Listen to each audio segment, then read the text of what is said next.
had put a name on me called Black Widow. The Black Widow actually lures her mate, and actually after she is done with her mating, then she kills him. She destroys him. And that's exactly what I was doing. Merari Rodriguez grew up in a broken home. Her father left the family when she was 6, and her mother had to work several jobs, leaving her in the care of a babysitter. She was married to a police officer, and the words he would use were very controlling. I remember him putting such fear in me, and I felt like I belonged to him is pretty much the message he was telling me. And I felt like then it was my fault. And the hatred for myself began to build. The sexual abuse continued for a year before Merari's mother noticed a change in her daughter's behavior and intervened. But when Merari was 11, it happened again. This time, it was a friend of the family. He was confronted, and I was brought in to the confrontation.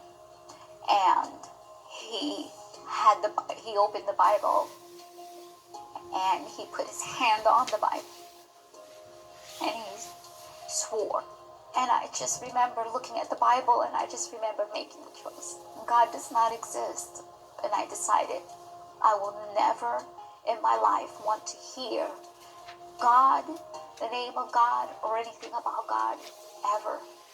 Merari became rebellious, drinking, smoking pot, and skipping school.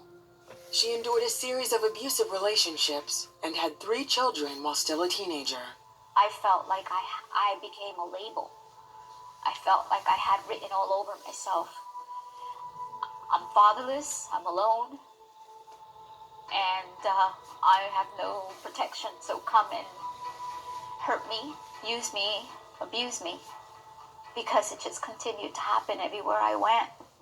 When she was 18, Merari felt she had found the answer to her problems when she was introduced to witchcraft and the goth subculture. They seemed so together, and they kept always talking about power and how you can have power now to control someone else. And all my life I was controlled, and now I wanted to control. She was baptized as a witch and given a special name. She began to cast spells to control those around her. Just had this spirit of promiscuity and sensual over me that I could have anyone that I wanted, and I didn't want anything with them. I just wanted to control them. I felt like I can now, protect myself. I felt like I can protect myself now from men like that and from anyone else that would hurt me. Merari continued to advance in the occult, but when the other witches wanted to initiate her children, she decided to break away. She moved out of town to make a fresh start. She thought she had left it all behind, but one night at home, she had a terrifying vision.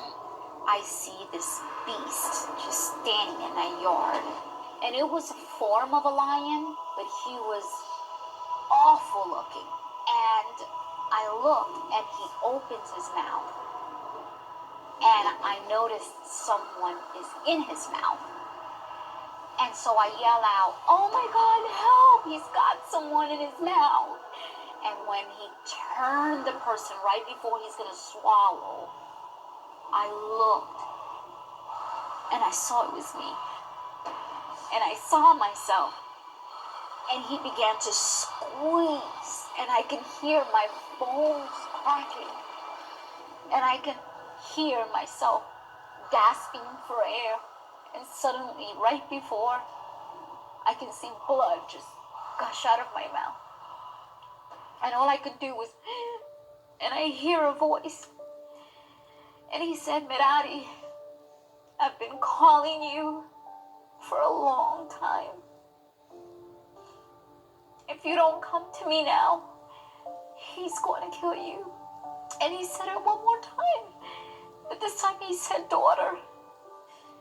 And all I remember was just falling on my face and just saying, "God." And I remember saying, "Lord," and I don't know why. I've never used that expression in my whole life.